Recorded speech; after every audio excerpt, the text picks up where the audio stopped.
ہاں غلام تھے بیچارے یا نوجوان تھے. نوجوانوں پر بزرگوں کو خود ہی حق حاصل ہوتا ہے جو چاہے کرے.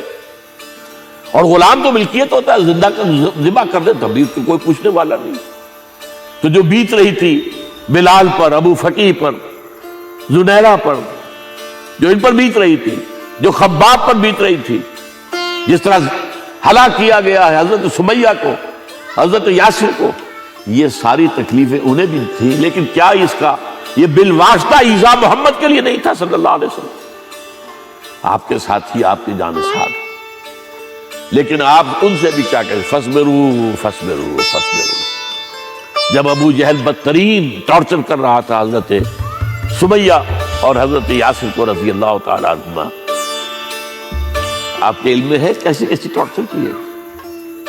جوان بیٹے کو باندھ دیا ایک ستون کے ساتھ, اس کی نگاہوں کے سامنے برہدر کیا ہے ماں کو.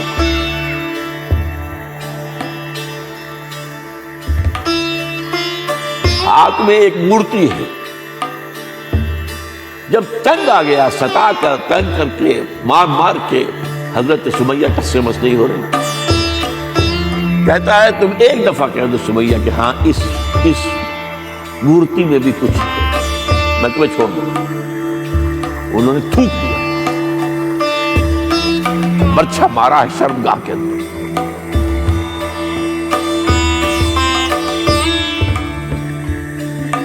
کتنی تکلیف پہنچی ہوگی, لیکن آپ گزر رہے. اصبروا یا آل یاسر فإن موعدکم الجنہ. اے یاسر کے گھر والوں صبر کرو, تمہارے استقبال کی تیاریاں ہو رہی ہیں. جب یہ سیرت کو بلاتا سناتا ہے, یہ سیرت. یاسر کے ساتھ کیا کیا ہے, 4 اونٹ نر سانڈ, اور ان کے ساتھ رسے باندھ کر ایک رسے سے ان کا ایک بازو باندھا, ایک سے دوسرا بازو, ایک سے ایک ٹانگ, دوسرے سے دوسری ٹانگ. انہیں دوڑایا ہے کہ پرکھتے اڑ جیسے. یہ دین ایسے ہی قائم نہیں ہوا.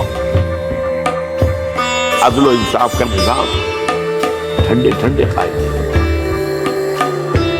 گھر میں آرام سے بیٹھے ہوئے قائم نہیں.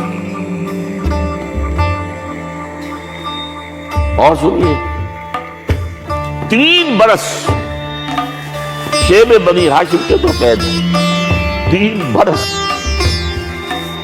اور یہاں کی قید تو قیاس نہ کرے. یہاں تو جیل میں کھانے کو ملتا ہے, راشن ملتا ہے, جیسا بھی ملتا ہے تو ہے نا.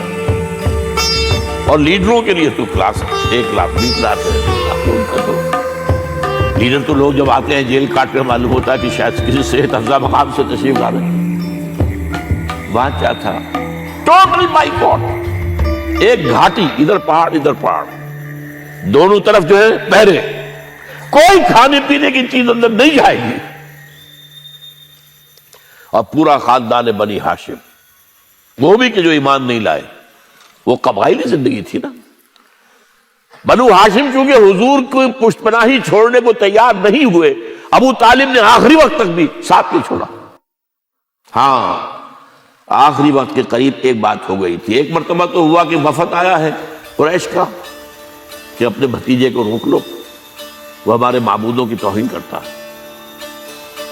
ابو طالب نے بلایا اور آپ سے کہا کہ یہ کچھ اپنے رویے کو بدلے. آپ نے فرمایا چچا جان, اب تو چاہے یہ میرے ایک ہاتھ پر سورج اور دوسرے پر چاند رکھ دے, میں اپنے اس مشن کو چھوڑ نہیں سکتا. یہ ہے استقامت. اور ابو طالب کے عین انتقال کے وقت وہ معاملہ ہوا.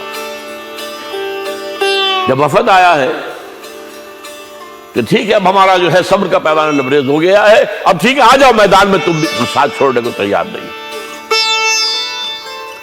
ابو طالب نے بلایا, بھتیجے مجھ پر اتنا بوجھ نہ ڈالو جو میں برداشت نہ کر سکتا.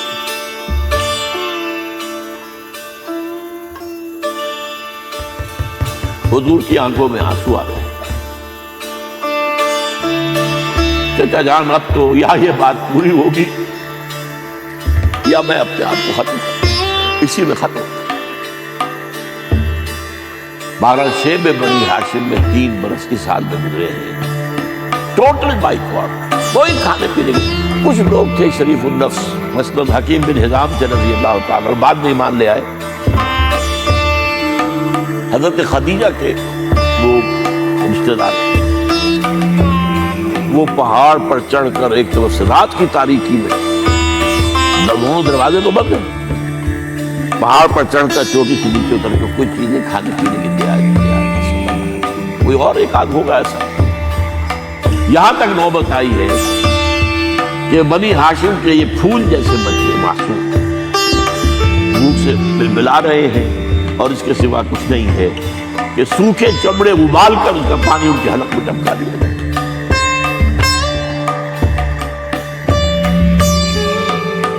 اور جو ہوا وادی طائف میں، جب مکے والوں نے فیصلہ کر لیا کہ آپ قتل کر دو، ابو طالب بھی فوت ہو چکے، اب کوئی اندیشہ نہیں، کوئی خانہ جنگی شروع نہیں ہوگی، کوئی انٹرا ٹرائبل وار نہیں ہوگی،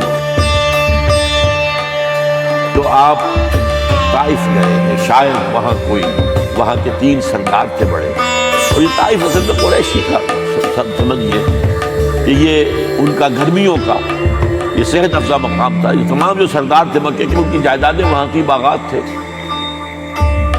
اور وہاں کے بھی 3 سردار تھے، تو شاید ان میں سے کسی کو اللہ توفیق دے دے۔ وہاں گئے ہیں اور صرف ایک ساتھ ہے، حضرت زید بن حارثہ، حضرت ابوبکر بھی ساتھ ہیں، سائے کی طرح ساتھ رہنے والا بھی ساتھ ہے۔ وہاں جا کر جو آپ نے تینوں سے بات کی ہے، تینوں نے وہ باتیں کہی ہیں جو کلیجے کو چیر جائے۔ تمہارے سوا کوئی اللہ کو نہیں ملا تھا رسول بنانے، جاؤ چلے جاؤ۔ ایک کہتا ہے فوراً چلے جاؤ یہاں سے، اس لیے کہ ہو سکتا ہے کہ تم سچے ہو تو کہیں میں تمہاری توہین نہ کر دوں، اور یہ بھی ہو سکتا ہے تم جھوٹے ہو تو جھوٹے کو میں منہ نہیں لگانا چاہتا۔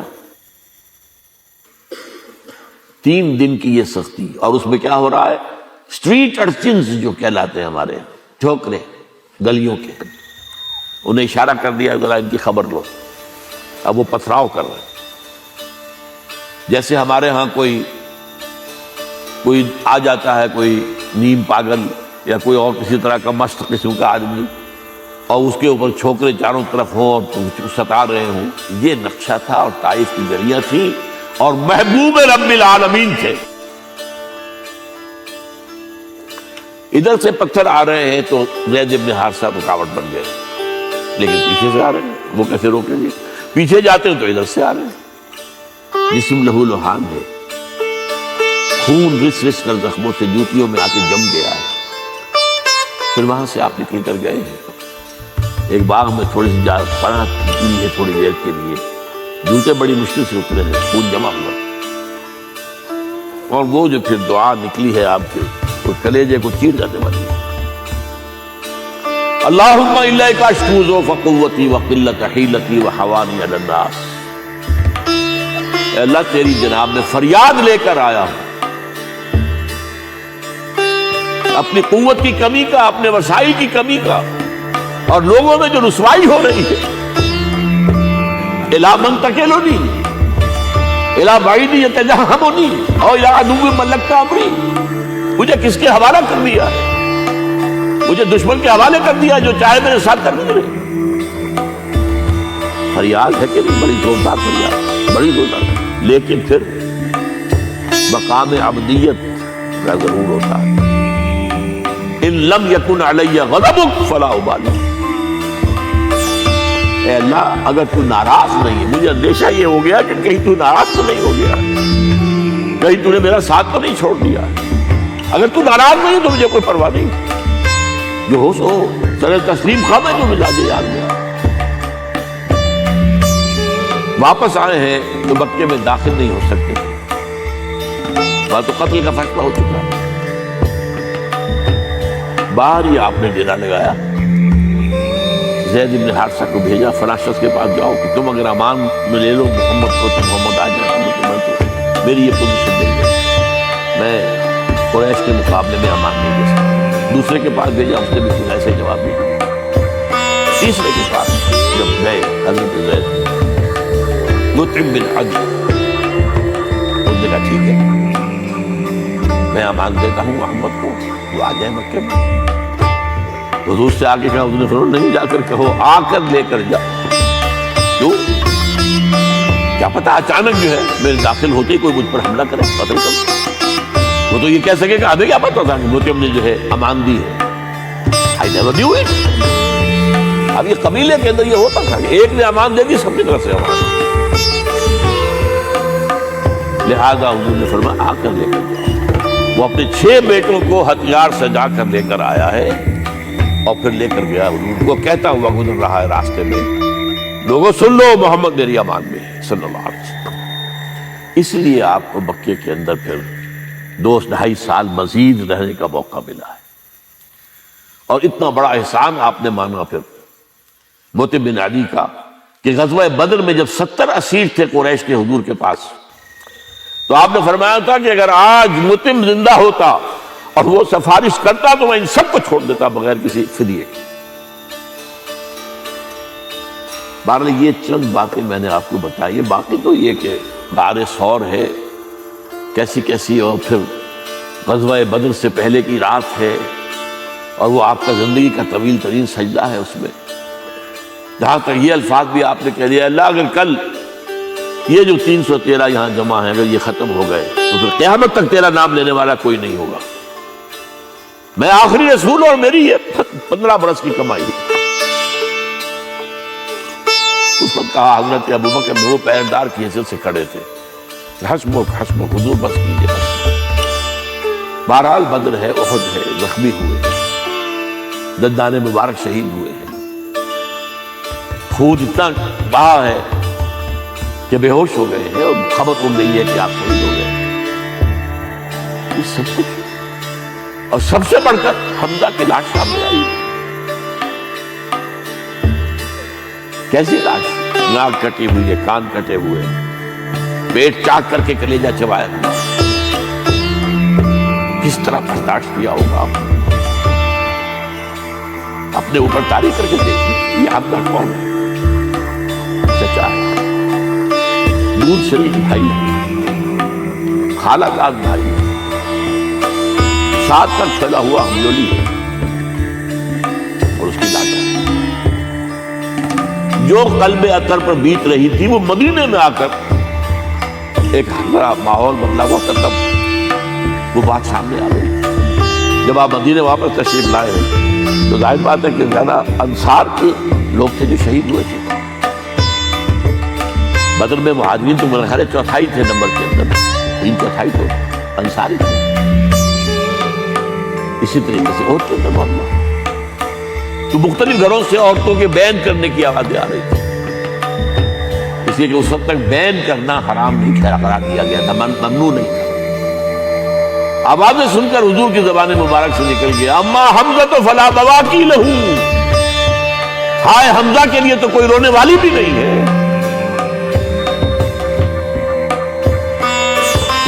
اس پر پھر صحابہ نے، انصار نے اپنے ہاں کی خواتین کی، حضرت صفیہ کیا ہوئی، وہ صحیح بہن تھی، وہاں انہوں نے جا کے بھی تعزیت کی بہن کی۔